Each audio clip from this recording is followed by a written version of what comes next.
Oklahoma player Otega Owe of Kentucky now is the only Division I player this century to score 25 or more points in a road win against the team he played for the previous season. After a hotly contested game, got in the handshake line, there was a little kerfluffle. How about this? After emotionally charged conference games, do we really have to have the handshake line? I am Andy Gresh.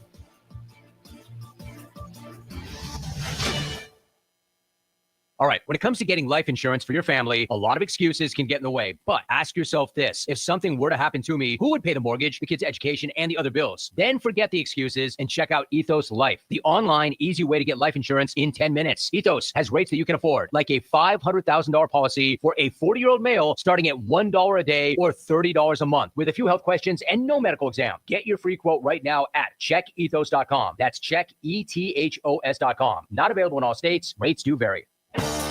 Still getting around to that fix on your car? You got this. On eBay, you'll find millions of parts guaranteed to fit. Doesn't matter if it's a major engine repair or your first time swapping your windshield wipers. eBay has that part you need, ready to click perfectly into place for changes big and small. Loud or quiet, find all the parts you need at prices you'll love. Guaranteed to fit every time. But you already know that. eBay. Things people love.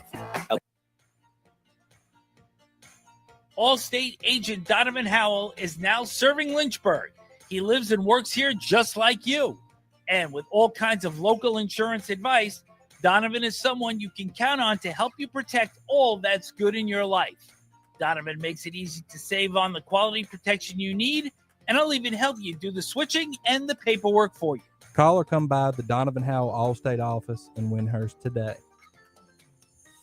With MedGuard Alert, you're never alone. You can connect with medical professionals anywhere, anytime. And now MedGuard is introducing our exclusive new Care Watch. If you need help quickly, use it from anywhere to contact medical professionals. No cell phone required. The Care Watch is not only a life-saving medical alert device, it's a revolutionary health monitoring system that checks your blood pressure, heart rate, oxygen saturation, and much more. And here's the best part. If you have Medicaid, you may qualify to get your Care Watch for free. The Care Watch is only available through MedGuard Alert. Call us right now. We have monitoring programs starting as low as $1 a day. The call is free, activation is free, shipping is free, and no contract is required. Remember, with Medicaid, you may qualify to get your Care Watch for free. Call us to get your Care Watch right now. 800-681-8020.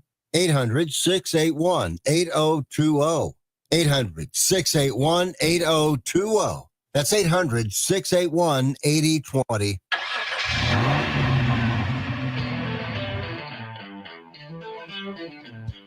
You're stepping into the fast lane on the VTRN Sports app, 93.3 FM and 1320 AM Lynchburg, or by asking Alexa or Google Home, open VTRN Sports Lynchburg. Now, take the fast lane through the topics that matter across the Commonwealth. This is the Fast Lane with Ed Lane. Part of admitting there might be a challenging situation in front of you is just acknowledging the reality of that situation, which is what Liberty's faced with tonight. When we get ready to head over, and I mean, I'll be pulling up literally like right at tip-off into Go home, the Bel Air! For Liberty's matchup tonight against Jacksonville State for the top spot in Conference USA. And how often have we heard the Flames players do a great job of echoing what head coach Richie McKay says about one game at a time? We're only focused on what we can control. This is my words, blah, blah, blah. Although apparently kindergartners know this because it was part of a story I read yesterday. And the two kids, by the way, total side note in the fast lane. Time to take a detour in the fast lane. I read when I can. I don't really do lunch breaks, but during lunchtime, when I can, I read to my twin boys. They're in separate kindergarten classes. One of them is rather opinionated and spirited.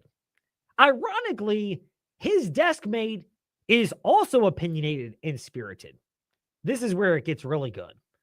This son, my son, is best friends with this girl.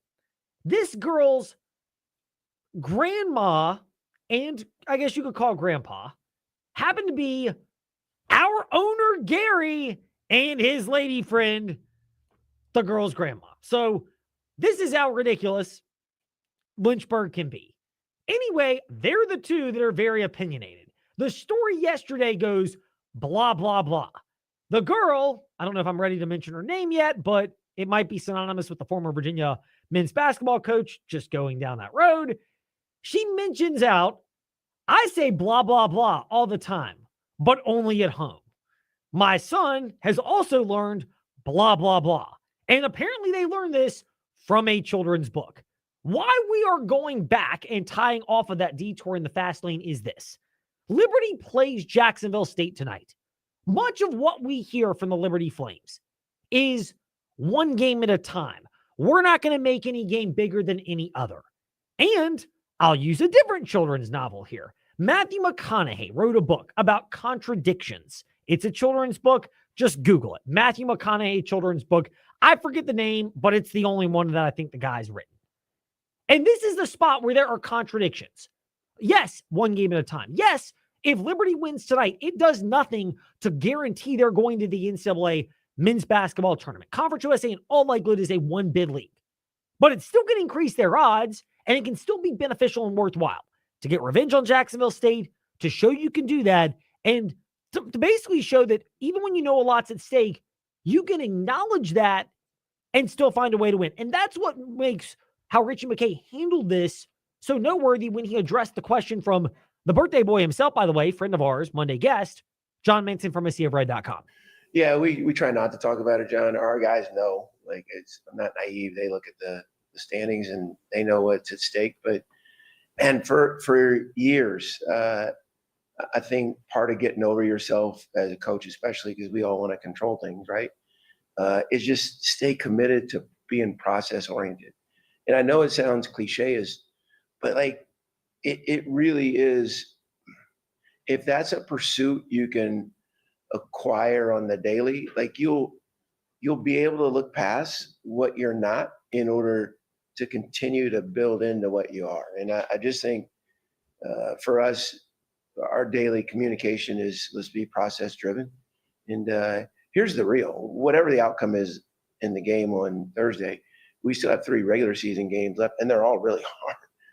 So I want to fixate on, all right, how can we be the best version of ourselves today? And so that's been our messaging, but it's been our messaging in the last decade. So I think our guys are probably used to it by now.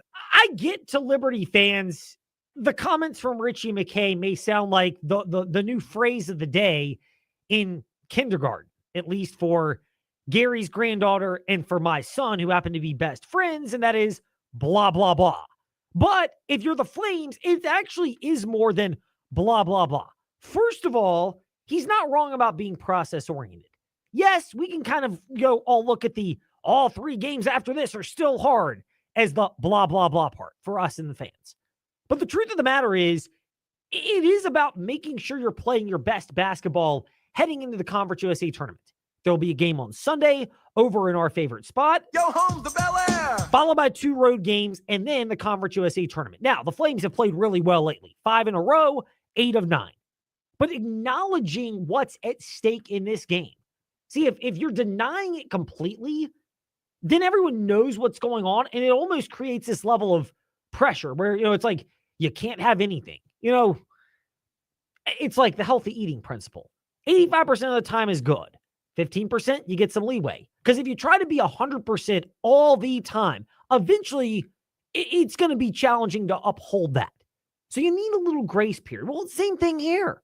If you're the Flames, you need some grace period. You need to look at the standings, know what it is, but not obsess over it. Obsess over what you do regularly. And, book I'm reading from Bill Walsh, but the score takes care of itself. There is some truth to that as well, as much as we might roll our eyes, or my kindergarten son and his friend might go blah, blah, blah. So that's the real takeaway is I think the Flames will come out and play really well tonight. They know what's at stake. They get it. It is a revenge spot for Jacksonville State. But part of what you do if you're Richie McKay is you keep everything grounded, and the leaders of the program, in particular, Matheny and Porter are the 2 that stand out, but there are others. They've done a good job of keeping everybody grounded so that you know what's at stake. You want some of that. You want some butterflies and you want some oomph and pep in your step. But you also want to make sure it doesn't overtake you, that you win and it's the season-defining moment and it's all down here from the hill from there. Back in the day, Seth Greenberg, our guy, of course, Seth Greenberg, Virginia Tech. They beat Duke, rushed the floor, didn't win another game, missed the NCAA tournament.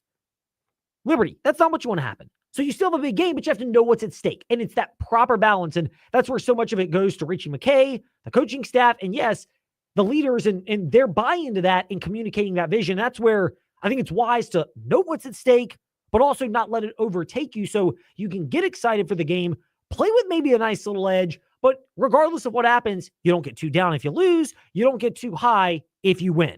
So hopefully we succinctly conveyed what's at stake tonight, which means it's still going to be a fun atmosphere over in our spot. The Virginia Tech Hokies. No, not. I clicked on the wrong one. The one above it. Go home, the Bel Air. When Liberty gets ready to battle Jacksonville State, not the Virginia Tech Hokies, who, by the way, had a pretty good game last night. We'll get to that in the Fast Five at 5-ish, around 5:50 today, 5:45, after Bryan Nolen of frontstretch.com. But all of that comes in a little bit because we are pleased to welcome co-host of the NASCAR podcast, NAZSCAR, not NASCAR, the NASCAR podcast, the man who will be on the call tonight over on the Liberty Flame Sports Network for the TV broadcast, and a man with immense patience, much like, my son gives me patience. Emily Austin, we love her to death, but I'm sure she tests the patience of Matt Warner and Paul Nazigian. So, Paul, we welcome you to the Fast Lane. We appreciate you joining us as you have to get into that right headspace for the Flames.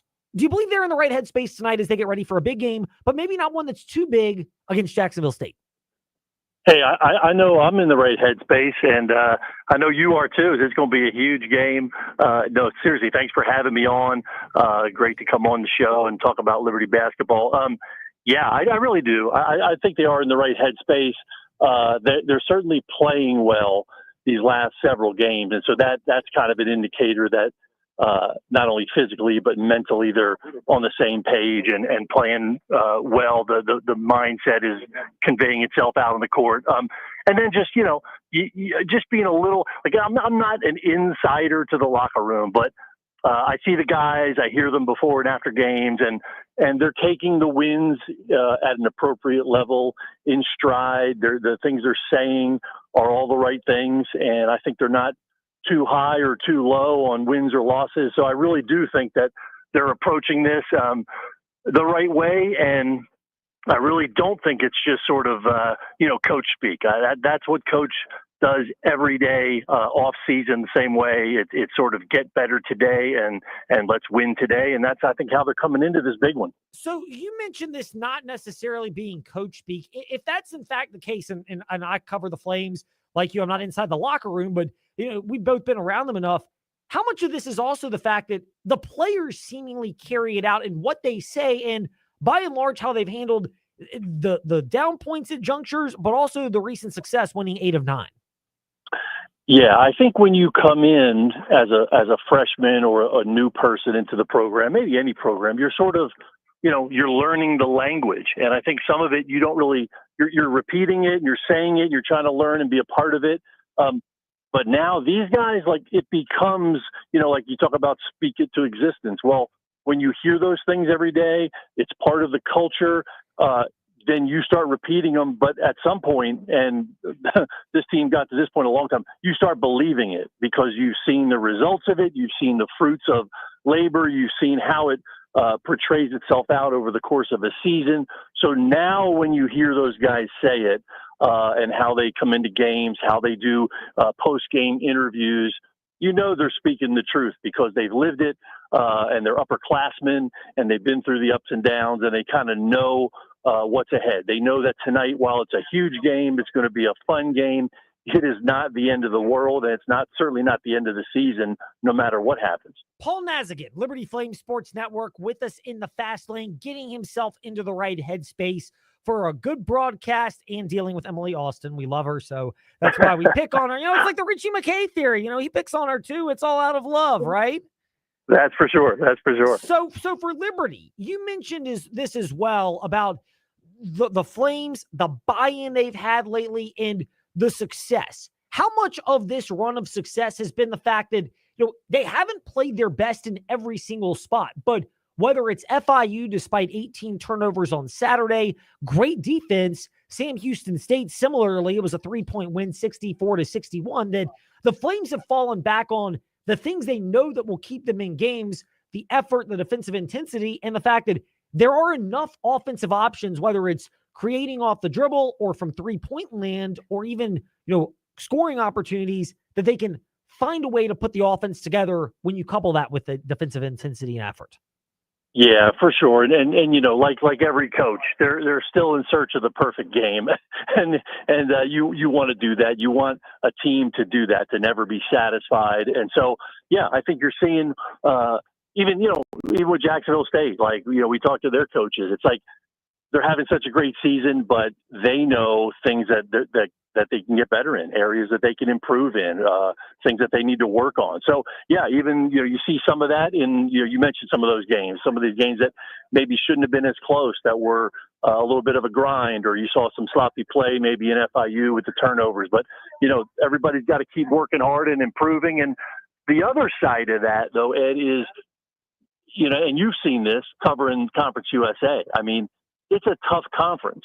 So you can look at somebody like FIU and Sam Houston and go, man, their record is terrible, but they're in almost every game. It's funny, I was looking, getting prepped for the FIU game, and you look at their record, it's 2-10 or 2-11 in conference, and their margin of loss was 8 points. So it's like, you're talking about 3 possessions, and that's the average, and some were even closer than that. So I think some of it is the games or the scores or the closest is not just all, with Liberty. It's with the other teams as well.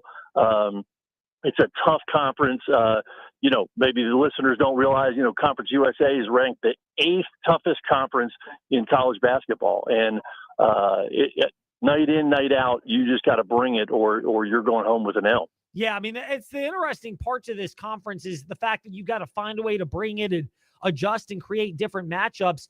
How much better prepared are the Liberty Flames now, and what Richie McKay has termed the toughest conference they've ever faced, not just for Jacksonville State tonight in a big showdown game, but what still lies ahead in the regular season and beyond? Yeah, last year, while they had a great first year in Conference USA, they came out of there knowing we have to make some adjustments, and credit Coach McKay and the staff. I mean, they went out and not only got talent, but this program, Ed, it's got to be the right fit. And so you can look at the product that's being put out on the floor, and it's great, and it's so much improved over a year ago. But it's the people that are performing out there that are just amazing. He's brought in some just incredible guys that fit perfectly as just great young men. Buy into the program, buy into the university. And so that's evidencing itself out on the floor, but they've gotten better. They had to. Every team hit the portal hard, and I know you've had lengthy discussions about that and its impact on college basketball, but that's the nature of the beast, and Coach did a great job going in, finding those pieces, making it gel together. And like you said, right now it's looking great, but man, I'm telling you, I mean, starting tonight, they've got 3 others that all of them could literally go either way. So, yes, you only focus on tonight. They got to come out and do a great performance, but you got to keep it in perspective because there's still 3 more games after that and a tournament in which I really believe the top 6 teams, 6 or maybe even 7 could legitimately have a great week and make a run to a championship. It'd be crazy. I mean, you're right about that. You've got a spot where these teams are so close in terms of how good they can be night in and night out that anything can transpire and you don't really have an idea of what's going to happen from one night to the next. You'll see an upset here or there that catches people off guard. You'll see other team things that pop up as well. Pierre, who's been really the backbone of what we've got from Jacksonville State and what they've been able to accomplish so far this year. Liberty actually held him in check pretty well, with Jaron Pierre, as great as he is and one of the best players in the country, not just Conference USA. how much have the Flames benefited additionally by the fact that they do emphasize defense, but also when Isaiah Enan went out with an injury, whether it was Bryson Spell, whether it's Gabriel McKay, that they brought a couple of guys in off the bench who have embraced the willingness to, quote, do the dirty things, which often means taking on those type of assignments. Yeah, starting, with Pierre, I mean, what a great player. And yeah, Liberty did a nice job with him down there at Jacksonville State. They did a good job against Caden Matheny too. So like both their top scorers, kind of the other team sort of held them in check. So it's going to be very interesting to see tonight if those guys personally, make sure that doesn't happen and kind of get in these scoring runs, because both teams kind of need their respective guys. But yeah, Pierre's he's amazing. I mean, he leads the conference in scoring, but get this, he's second in the nation in scoring. The kid can fill it up. He's exciting to watch. What I really love about him is, for a guy that has a total green light to shoot whenever, wherever, he doesn't take bad shots. He really is a disciplined player. But then, to your next point about Liberty's bench, it's been really, Enan goes down, and it's just a terrible situation for him personally. And it's just so tough on him to just, be so exciting and playing well, and you lose your whole year. So that's been a struggle. But then it's kind of like next man up. And for a while there, coach went with some different guys, and everybody had to kind of increase their role. But, you think about guys like, certainly Peter. I don't know. Taylor Peter probably counts as a starter, not coming off the bench, but he's just, instant offense coming off that bench. But other guys in a lesser role, Gabriel McKay has come in, and we've seen him, even if it's just for a few possessions. It's like he's out there playing tough D, taking the charge, maybe hitting a three. Xander Yates has been, the last couple weeks, he has really just seemed so comfortable to just come off that bench cold. I say it on the air all the time. I mean, it is a tough role, like to sit there for X number of unknown minutes and then take off that warm up cold and step out on the floor, and then you're being asked to hit a three. And man, the last couple of weeks he's done it. It's been great. He's kind of stepped up his defensive intensity too, and which is great. And so guys, it may be here and there, it may be for a few minutes, it may be game to game, but it just really seems like those guys are ready. Curtis Blair has had minutes where he's come in and done a couple nice things. And it sort of has rallied them in a bit. They've really become more unified and focused, because there's no room to spare once Enan went down.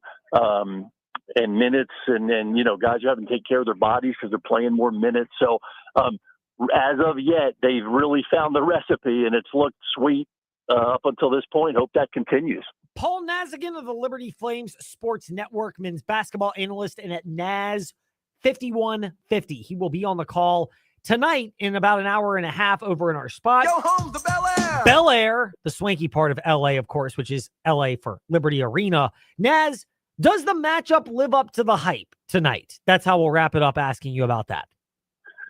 I really think it will. Now, it might be an ugly grind of a game, but that would live up to the hype too, because you got two teams that are playing real well, two teams that are not afraid of hard work and playing physical. And so, I think, if people come in and expect a big offensive shootout, it may not be that.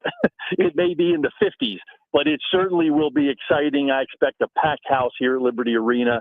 It should be loud and fun. And, I think it lives up to the hype. And hopefully LU comes out on top. You hope it lives up to the hype. We do as well, and look forward to be treating to a good one this evening. Naz, thank you for your time today in the Fast Lane, keeping us updated at Naz NAZ 5150 on Twitter and the NASCAR podcast, NAZSCAR. Appreciate your time. Always good to catch up with you, and we'll see you in our spot Go home to Bel Air. in just a little bit. Yeah, I was going to say, thanks a lot. Good talking with you, and I'll save you a seat on press row here. Indeed, we always appreciate it. Paul Nazigian with us here in the Fast Lane. And, 7 is about the line where it's been. I've seen anywhere from like 6.5 to 8 sounds a little rich for my blood. It's a little more than you would expect. So, but I think it's a good game tonight. Liberty and Jacksonville State. I would take Jacksonville State in the points, with that being a high number as much as it is. And then the other thing is, and we'll get to this more at 5:45 about the idea of parlays, because I heard some data about that.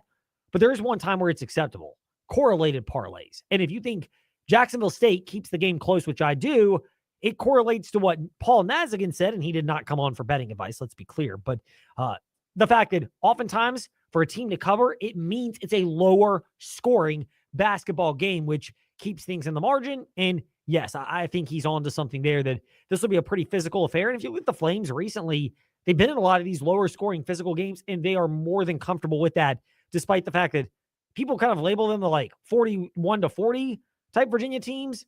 And what we saw Saturday against FIU, 58-45, is more the anomaly. Liberty will get into the 60s or 70s or more regularly than you would think from a Tony Bennett disciple of Richie McKay. But I think tonight is more like that. So I think we'll get more of a showdown like that. When we return in the fast lane, a guest that may not get the same warm reception, because Trey is in studio and it is his favorite whipping boy, Bryan Nolen of frontstretch.com. He will join us next to discuss sweeping the weekend at Coda. Is that a possibility? I think it might be. More on that when we return. This is the Fast Lane on the VTR and Sports app and 93.3 FM. Mark Dalton here with the Terry Auto Group. If you don't love your car, then you're simply just driving the wrong one. At Terry Volkswagen, Terry Subaru, Terry Auto Outlet, and the Terry Clearance Center, we've got the perfect new or used car for you. We make your car buying experience easy. Need help with imperfect credit? No problem. Our team works hard to get you approved and back on the road. Because when you shop at Terry, you drive away happy. Visit us at any of our 4 locations or online at terryautogroup.com. Terry Auto Group. You'll love our cars. When shopping for auto liability insurance, it's wise to consider the best policy, not the cheapest. Hi, I'm Randy Trost with Trost Law. It's crucial to have more than the minimum insurance on your auto liability policy.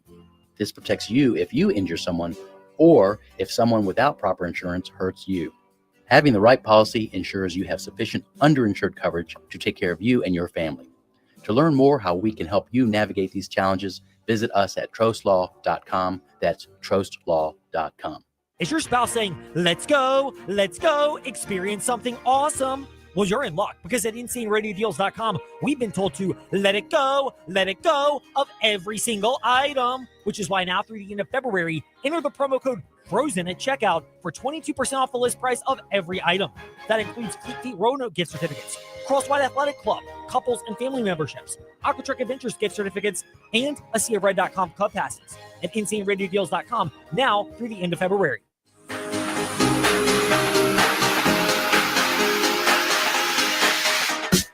Step into the Fast Lane 24/7 at Trey Lyle VT and Fast Lane Ed Lane on Facebook, Twitter, Instagram, YouTube, and wherever you listen to podcasts. Now, back to the Fast Lane. So there is a rumor out there, rumor has it, that he doesn't even show up for his own podcast. I don't know how true this is or not, but Bryan Nolen of frontstretch.com. The rumor is this is a trend. Should we call this a developing story? Because he is slated to be joining us momentarily in the Fast Lane. I mean, I'm shocked. He's late to his appearance, and he scheduled these appearances for us at frontstretch.com. He schedules them, and he is finally here. But he showed up to his podcast this week. I'll give him credit. It's out right now. Literally came out about an hour ago. Yeah, I saw the update, but I obviously have not gotten around to it. It's a good interview with Dalton Hopkins from frontstretch.com. I love how you're complimenting the work of everybody else on the You know what? I will shockingly say Bryan Nolen does a good job when he shows up, but he does a good job when he shows up. There it is. I knew a backhanded compliment was in store from Trey Lyle. And I hope the dial tone is not there as we get ready to chat right now with Bryan Nolen. Frontstretch.com and at the Bryan Nolen. Bryan, first of all, we're honored that we don't get a dial tone after Trey issued yet another backhanded compliment. This is what I have to deal with. Ed, every single week. I mean, I just get criticized for no reason. But even when Trey compliments me, he has to get a little dig in. I mean, unfortunately or fortunately for me, I only have to deal with him once a week. You got to deal with him like 5 days a week. How do you survive? That's a really good question. It's actually 4 days, and he's cut it down since because we have baseball on. So I'm just saying. I mean, there are times where Trey gets to avoid me. I also we have could a flip it the other way. Melinda- I was gonna say we could flip it the other way around. Some depends on the day. Yeah, there are days where it goes in the opposite direction where I have to give Trey a hard time. But it is part of the job. Jokes on that aside, speaking of giving people a hard time, fans are giving NASCAR a hard time. Is it the cautions late in the race that upset fans and deprive them of true finishes that they can count on? Or is it the lack of consistency from Daytona to Atlanta's Xfinity race to Atlanta's Cup race where fans seemingly don't know what to expect as far as green, white, checkered finishes and how cautions might impact those? I mean, listen, Ed, like, obviously we all want to see a green flag finish, but I mean, I feel like caution had to come out. It's just the inconsistency is just absolutely unbelievable with NASCAR when you have a wreck that was just like Sunday's wreck on Saturday, remain green, and then Sundays it doesn't. It's like either go in one way or go the other. It's so inconsistent. It's just mind-boggling to me. But I feel like if there's just one way, if it's like, okay, we're all going to go to green flag no matter what, we're going to be fine. But then if they go all to yellow flag, they're going to be like, oh, let them race. I mean, let's be honest, Ed. They're never going to win. I mean, we're never going to agree to every single thing 100%, but it's just the inconsistency around the board is what driving all the fans insane, especially on social media. Yeah, I mean, that's the part that fans have a tough time just grasping and figuring out and putting kind of a pin into what they want to do and how to properly structure and figure out what to do over the course of a NASCAR race. Is it an unexpected goal to get to that point, or is this a realistic goal? I think it's a realistic goal. I mean, but then again, like, is it an actual goal? I hope so. But then again, I've never seen it happen. I've always seen they sometimes throw the yellow, they sometimes don't. I mean, maybe Trey can attest to this too. When was the last time we were actually been like, oh, okay, they did what they were supposed to do? The last non-officiating race that we have talked about that was not a non-points paying race was Homestead last year. There was controversy in Martinsville. There's controversy in Phoenix regarding the champion. Daytona, there's controversy. Atlanta, there's controversy. I mean, that's 4 straight races where there's controversy. We're excluding Bowman Gray because it was a non-points race. I mean, it's just, it's a shame that we're talking about this instead of the fantastic racing we saw in Atlanta, Ed, because it was amazing. It was what we want out of a super speedway. 2, 3 wide going back and forth. And obviously there's going to be wrecks. We all know that. But I mean, that's what we wanted. And instead we're talking about stupid officiating. It's frustrating. Yeah, I mean, that's the part that deprives NASCAR of its best benefit is, by and large, the race at Atlanta was really, really compelling and entertaining, except for the end. And, I get in like the job world, things don't often end well, even if the rest of it was good. But when you're talking about a NASCAR race, that's not really what you want. Bryan, the other thing to this is, how in the world is Atlanta as entertaining as it is versus Daytona, where it's a tapered spacer? Granted, it's a bigger track and it doesn't have that same configuration, nor does it have the same abrasive surface that Atlanta has. But how is Atlanta as good as it is, whereas Daytona and even Talladega, similar, but not nearly the quality of action you see consistently throughout the race? I think there's 2 things to that, Ed. I think first off is going to be the handling of the track. I mean, we saw pictures on social media that the handling was already starting to come into play because of the wear and tear on the track. The hot summers in Atlanta, and then the very, very cold winters with snow and everything in the winter in Georgia. And then second off, they don't have to save for fuel. I mean, they can just go all out in Talladega and Daytona. It's such a long race, 500 miles, that they have to save fuel. So with no saving fuel and having to actually try and hang on to their car, it's one heck of a show, I can tell you that much. And above all, he was on a famous podcast, and he said that Atlanta is the type of track that they should have practice because it's going to wear out so much from one race to another. I mean, they're going to be going back in July where it's going to be so hot, it's going to be so slick, and it's going to be out of control for the racers. So he was advocating for practice there, but not Daytona and Talladega. I just think with the combination of no fuel saving and with how rough and rigid the conditions are at the racetrack in Hampton, Georgia, I think it's just a combination of just excellent racing. Yeah, I mean, NASCAR at least has that on which to hang its hat, is the excitement that most of the race at Atlanta produced this past week. They're two tapered spacers back to back. Mike Neff of frontstretch.com, your colleague, and I both bemoaned how that's the slate NASCAR has chosen to start its season. But the other angle to that is there are a number of drivers, yes, including my guy Ty Gibbs, but not only he, who are bigger name drivers who find themselves in unfortunate point situations behind the proverbial 8-ball already. Is it too soon to panic about them, or is it legitimate even though they're two tapered spacer tracks and not really an indication of what the rest of the season will entail? Ed, everybody back in the day was like, okay, the real season starts after the West Coast swing. I think the real season starts now after Atlanta. You get to two super speedways, which is anybody and anyone can win if they're up front and not in the big one. And now you can get to the road course. And sure, there's road course ringers, as we like to say. But I mean, this is where you get to see the best of the best. And sure, obviously SVG is going to be up there and everything. There's a road course expert. But I mean, you still are going to get the likes of Tyler Reddick and maybe even a Ross Chastain, a Chris Busch, or a Daniel Suarez, even a Michael McDowell, the guys that love road course. But don't forget about like Christopher Bell or Kyle Larson, guys like that. I think the real season starts here, and then it's going to progress into Phoenix and Vegas and so on and so forth. But I think if they're still in a hole after this third week, maybe a little bit cause for concern. The Bryan Nolen on Twitter and Instagram and frontstretch.com, as well as his grand appearances on the Front Stretch Happy Hour podcast, the latest one, which dropped about an hour ago because Trey Lau was doing his job and got it out on time. See what we did there, Brian? Just trying to, keep Trey on his toes.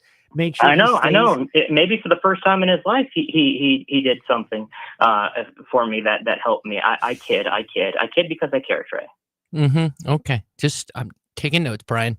Just know. Yeah, of course you are. Of course you are. Yes. You just know I save all the text messages you send me, so I just know. That's okay. For one day for my lawsuit against you, I just saved them. Well, if we ask the question to Brian of, do you believe that Trey is a different man, his answer is probably, oh no. And he knows it's because Trey reminds us that. And guess what? We keep receipts. Clearly, he definitely does. So back to the action itself, Brian. NASCAR goes to Circuit of the Americas this coming weekend. I am renowned for Ty Gibbs sweeps the weekend.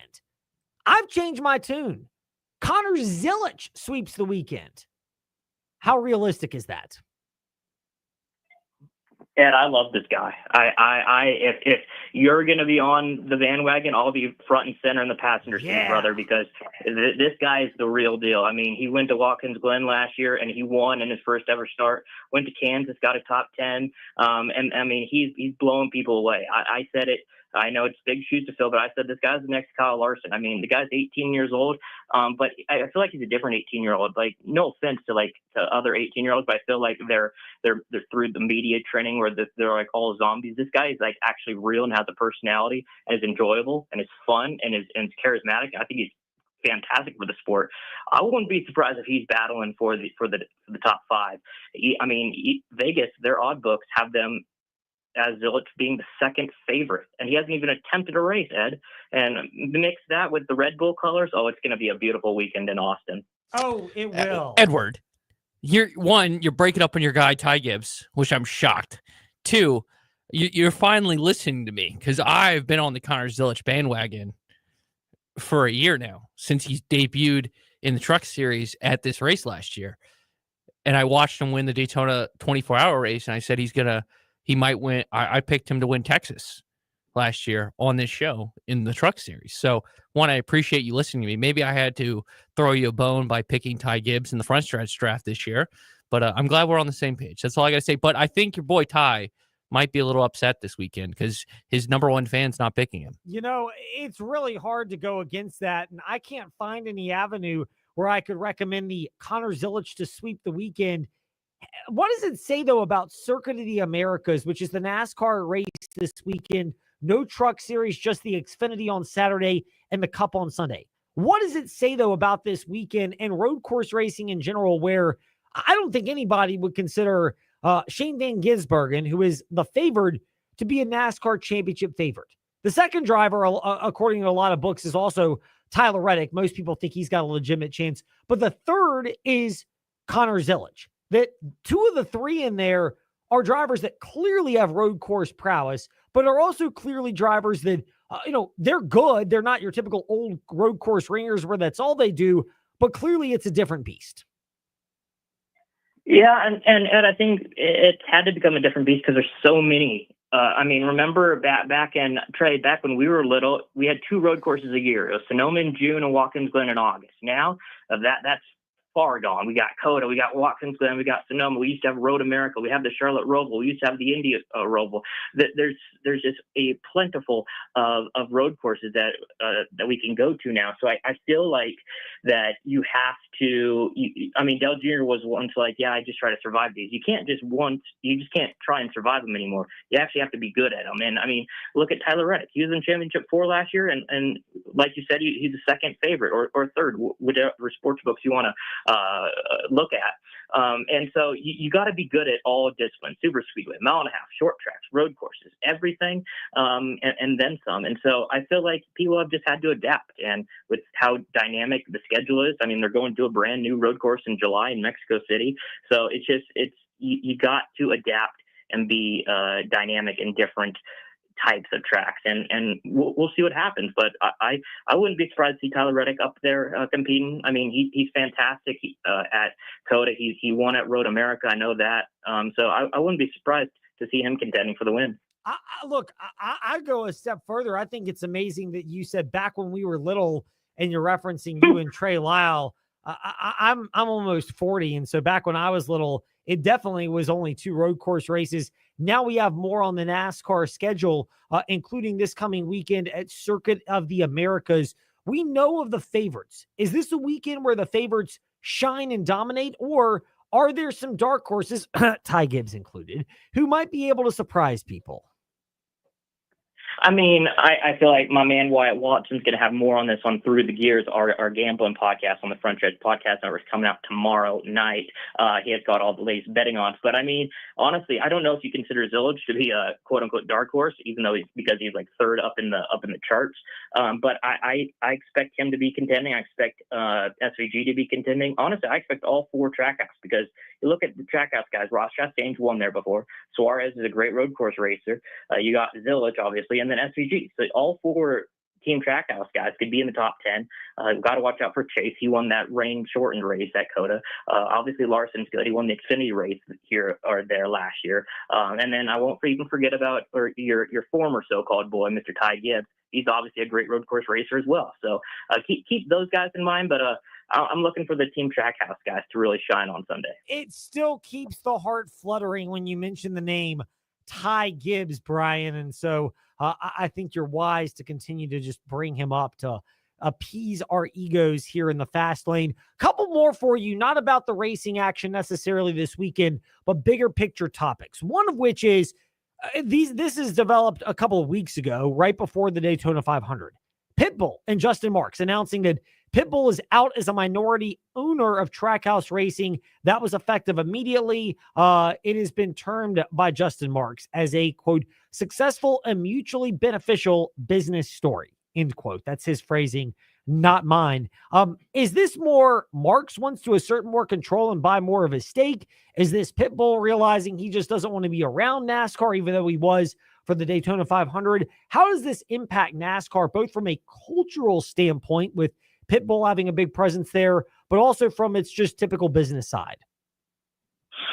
It was really weird timing, Ed, because it was the week of the 500 in which Pitbull was even performing. So having them to go to part ways immediately, it wasn't just like at the end of the season or at the end of the Daytona week. It was literally right now. It's just a little bit weird. And I do feel like something is going to happen in which we could see a potential owner, in which Mike Neff and yourself talked about last week. Maybe he goes into Team Trackhouse. I feel like a little partnership is brewing between those two, because we see Ross Chastain driving for Junior Motorsports. You see Connor Zilic driving for Junior Motorsports, and then Connor Zilic driving for Trackhouse this weekend. So, I mean, I feel like they see a partnership, and that's why it had to end so abruptly. I think the marketing side, I think, is going to be fun. I mean, Pitbull, obviously, the name is huge and everything, but I don't think it's going to be like a Michael Jordan huge. Like, if Michael Jordan left, we got a different story, and that's a big time story. But I think it's going to be fine with him leaving. Obviously, it is a loss. Don't get me wrong, but I don't think it's like the sky's falling, call code red, you know? No, I don't think it's quite on that level. You don't like it, but this is not everybody abandoning ship when it comes to NASCAR. Meanwhile, the last one for you, Bryan, this is just another development that transpired, but NASCAR returning to the clash at Bowman Gray Stadium, according to Sports Business Journal, and they're pretty respectable. This would raise questions about where that leaves the international ambitions that NASCAR has expressed with Asia, the Middle East, South America, and even Canada. Are those still distant propositions, particularly the ones outside of the North American continents like Asia, the Middle East, and deep into South America? Yeah, I think they're it's kind of a pipe dream right now, Ed. I mean, maybe Canada will get one, a points-paying race. We obviously see Mexico City coming in July, so I wouldn't be surprised if like Montreal or Toronto get one. But going to Brazil, I don't think is really feasible. Saudi Arabia, they'd throw a bunch of money, but I mean, you're going to have to throw a bunch of money in there. And I know that Trey and Matthew and the Happy Hour guys talked about that a couple weeks ago, or a couple months back. I forget. Trey will correct me. Let's be real here. But I do feel like that Canada and Mexico are obviously the two viable options. Maybe we'll get Brazil in 2027 or 2028 or whenever, but I think for now they're just going to play the safe route and go to Bowman Gray. But even if they played the safe route, I feel like it was great racing. So I'm a fan of it. I'm cool with it. I like Bowman Gray. I'm fine with keeping it in the region, but I understand where NASCAR has tried to expand, and will continue to discuss those ideas. Bryan, thank you for discussing many things in the fast lane today, including how Trey can be better. We always can learn from that. We appreciate your time as always. Ed, it's always a pleasure, buddy. Thank you so much, Trey. Be nice to Ed. He is a fantastic, fantastic radio host, and probably even a better person. So be nice to him, okay? There's no probably to that, but we appreciate it nonetheless, Bri. No modesty, of course. Total arrogance with that last comment. Jokes aside, thank you for your time, Bryan, in the fast lane. It is good to catch up with you. Ed, I appreciate you. Thanks, guys. It was always a blast. Indeed. Bryan Nolen with us here in the fast lane. When we return, we have already discussed things we expect to take place over at Liberty University tonight, over at Yo Home, the Bel Air. When we return, other developments that transpired this last week. We will get to that next here in the fast lane. We are making it happen at the Used Car Superstore on the Sheeler Motor Mile, your premier used car dealer serving Southwest Virginia and surrounding areas for over 50 years, with the best selection, value, finance options, and exceptional service. Plus 900 pre-owned vehicles all in one location. Volume selling means volume pricing, and we've got the volume. The Used Car Superstore is your one-stop for most makes and models. Cars, trucks, vans, SUVs. Many have miles in the teens, remaining factory warranties, and some are even local one-owner vehicles. Plus, Sheeler owns the finance company. Getting approved for credit is easy on the Motor Mile, with finance options for every budget. 900 used vehicles in stock now. More than any other dealer in the area. Hurry in for straightforward pricing and more inventory arriving daily. Why wait? Make it happen at the Used Car Superstore on the Sheeler Motor Mile, your premier family-owned car dealer serving Southwest Virginia and surrounding areas for 50 years. I-81 exit 118C in Christiansburg. Call 866-SHEELER1. Always open at Sheeler.com. Are you already done with winter? At Aquatrek Adventures, we can help you escape. Scuba classes are forming right now. We can have you ready for warm, picture-perfect beaches, clear tropical water, and blue skies in sunny Florida, Cozumel, the Cayman Islands, or even Fiji once you complete your certification. Take that first step. Call Aquatrek Adventures on Mill Lane in Salem and visit our website at aquatrekadventures.com. The Black Crows, Mount Joy, Government Mule, JJ Gray, and Mofro. Need us to continue? The California Honey Drop, Larkin Poe, Future Bird, and that's just a handful of acts performing at Floyd Fest 25, Aurora, July 23rd through 27th at Festival Park in Floyd. Get your tickets at floydfest.com. winner of the Best Music Festival. More acts will be announced soon for Floyd Fest 25 Aurora. Get your tickets now at floydfest.com. Step into the Fast Lane 24/7 at Trey Lyle VT and Fast Lane Ed Lane on Facebook, Twitter, Instagram, YouTube, and wherever you listen to podcasts. Now, back to the Fast Lane. Well, we've mentioned what will transpire tonight over at Go home to Bel Air already. I think it'll be a close game. By the way, Trey, you want to chime in on this? No, I don't want to chime in on this. I just realized I needed to ask you a question, like the most important question of the day. Fire away. If someone comes up to you at a Starbucks and asks you, we need to talk. Hey, you got to reframe that. At a national chain coffee shop, if you're going to bring up these hypotheticals. Okay, I got it. Let me rephrase. If said person whose father was the former CEO of said chain restaurant, chain coffee place, walks up to you and says, we need to talk at a very important event, considering a sports league that we won't, well, we air the NFL. But, I mean, we talked about the story this morning, but how would you react?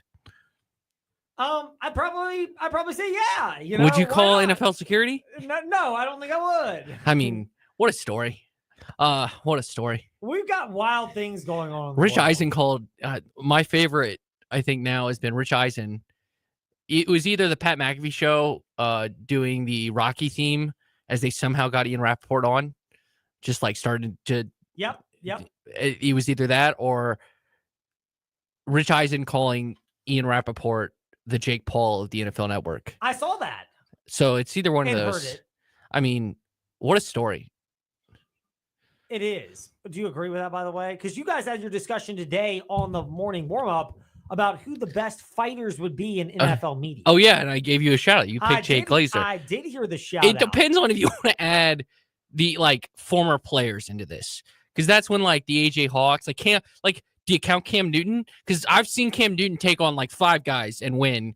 And his size, like, that's where the other part is. And I know we're taking a big detour here, but I had to ask you about your reaction to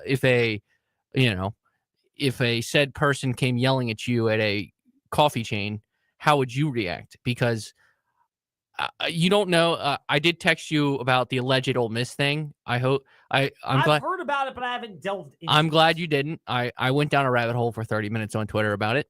I will admit that. But those are, to me, this is some prime NFL offseason topics. Well, by the way, while we're talking about rabbit holes on social media, and by the way, somebody who probably has to make confessions to his potentially ex-wife now, but when the news broke about Steve Smith last week. I was like, Ed, are you dropping some news that we didn't know about? Steve Smith Sr. last week.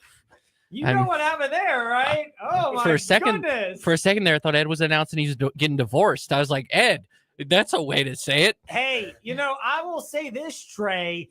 The Steve Smith news last week. Steve Smith might be the biggest winner this week. That guy that went scorched earth on his soon-to-be ex-wife, I don't blame the dude at all, man. Like, hey, I don't care if you don't know what Steve Smith. I was gonna say, if you don't know what we're talking about, just Google it. Just everything we've said, just Google it. In short, Steve Smith Sr. was caught sleeping with allegedly caught sleeping with a married woman. He was allegedly confronted by said married woman's soon-to-be ex-husband. And the number, by the way, some outlets have the phone number on social media. Full disclosure here in the fast lane, since we are going to go ahead and give. I have not tried calling that number. It's there. I have a story. Okay, so and it relates to our former guest. I know we're getting really off track, but when Ryan Clark got in a feud with Marcellus Wiley. Yes. If you saw that online. I did, yes. Ryan Clark did not know Marcellus Wiley dropped Ryan Clark's phone number to everyone on the internet. The person that told him, because I shared it to a group of front stretch people, that the tweet with the phone number, the said person that revealed to Ryan Clark and has Ryan Clark's phone number, that his number was on the internet, is Bryan Nolen. Bryan Nolen had a full text conversation with Ryan Clark about this whole feud. I want to know if that number still exists or if it's been changed. I don't know. I think it was not up there long enough where it still was, because he had a full-on conversation with him via text. But that's a moment I will never forget with Bryan Nolen. No, you definitely will not. What a time! What a segment! What a segment! We have totally gone off the rails in the fast lane. By the way, the Emily, another no-hitter, by the way, yesterday over at Liberty University, Virginia Tech softball star JF product. UVA beat Wake. Yes, we will get to that. We'll get to UVA beating Wake. We'll get to thoughts on Virginia Tech's moral victory a couple of days ago against Louisville. All of that's coming tomorrow in the fast lane, as well as Liberty baseball. They're on quite the heater right now. Really, really good start for them, even with the fact that St. John's looks like that series sweep probably isn't going to age well. They've got other good victories that they've stacked up. So all of that's going to get shelved until tomorrow in the fast lane, because we've just gone down this rabbit hole. So your thing about the Ryan Clark phone number being revealed because of a dispute with Marcellus Wiley, over hot take artist, by the way. Marcellus Wiley saying it was, I think in the start of it was about race in the MVP debate between Lamar and Josh Allen. Yeah. I think that was the start of it. And then it led to a feud. It led to him arguing. Let Marcellus Wiley, because apparently Ryan was trying to call him. Marcellus drops Ryan Clark's phone number on the internet. I screenshot it, and I'm just like, oh my God. And Bryan Nolen, off of pure curiosity, texts that number and then actually gets a response. And it might have been the Rodgers thing too. It might have been something about the Rodgers thing, because we decided he'll make a joke about Rodgers to him because that was when he's still a Jet. Yes. Well, but for however long that's going to be the case. Then obviously you have the Steve Smith thing. Yes. Then you have. So my question though is going to be like, when is it acceptable to air out the phone number? Because never. I'll backtrack a little bit. If you're the dude who realized his wife just slept with Steve Smith Sr., that maybe. That point, I'm putting it out there. What do I care if I irritate the crap out of you? You should have thought about that before sleeping with my wife. That would be my reaction. That's fair. I think the Ryan Clark Marcellus White, which I think Marcellus deleted that tweet quickly after, because Ryan Clark shared the screenshot of the phone conversation, but crossed out the phone. Yeah. Like that to me is okay. The phone number is definitely delicate. I mean, as a big fan of Impractical Jokers, I've seen where they've pranked guys by just either tweeting out their phone number or putting a phone number on a billboard. Obviously, that's the design of the show, so I'm fine with that. But there's a delicate balance. I would never put your phone number out if you were. Mine's not hard to find though. That's fair. But if you I put mine on business cards. Yeah, that's a bad example. All right, I got it. Hold on. By the way, this one cracks me up. So you encounter all these scenarios in sales. One of the ones that really does crack me up is when I'll call the business office and ask for other ways to contact the marketing person, the owner, the business manager, the marketing director, and they won't give out the info. But then if I drop by, not only can I find that person's business card, but on the business card, it lists the phone number, their cell phone number. So wait, you're willing to put it on the business card. You're just not going to give it to me over the phone? Really? I can't just drive up there and figure this out? The question that I think I really want to ask is, are you that dumb? Look, that's one of those where it's just really, this is what I'm encountering? What a time. I mean, I see, Twitter has gotten really bad of late, just for a lot of shocking, a lot of outside other reasons. But then there's days like the Ryan Clark Marcellus Wiley thing, the Steve Smith thing, the Ole Miss thing, and even the Ian Rappaport. TJ knows what it's about. The Ian Rappaport, Jordan Schultz feud, yes. where I'm still like, thank God I still have this app, because then you would never know this stuff. Ian Rappaport versus Jordan Schultz. Also, they did the tail of the tape. The McAfee show did the tail of the tape, and that was funny. So, by the way, as we wrap up the fast lane, Rappaport versus Schultz is really just ownership / management versus players, because Rappaport is tied in with the NFL, hence he works for the NFL Network. And if you follow the wording of Jordan Schultz, it's all pro player. Not saying it's bad, but it's not hard to figure out that trade. When we come back tomorrow in the Fast Lane, we'll actually get to sports, including a recap of Jack State at Liberty taking place tonight over at... Go home, the Bel Air! Thanks for listening to the Fast Lane on VTRN Sports, 93.3 FM, W227 BG Timberlake, and 1320 AM, WVGM Lynchburg.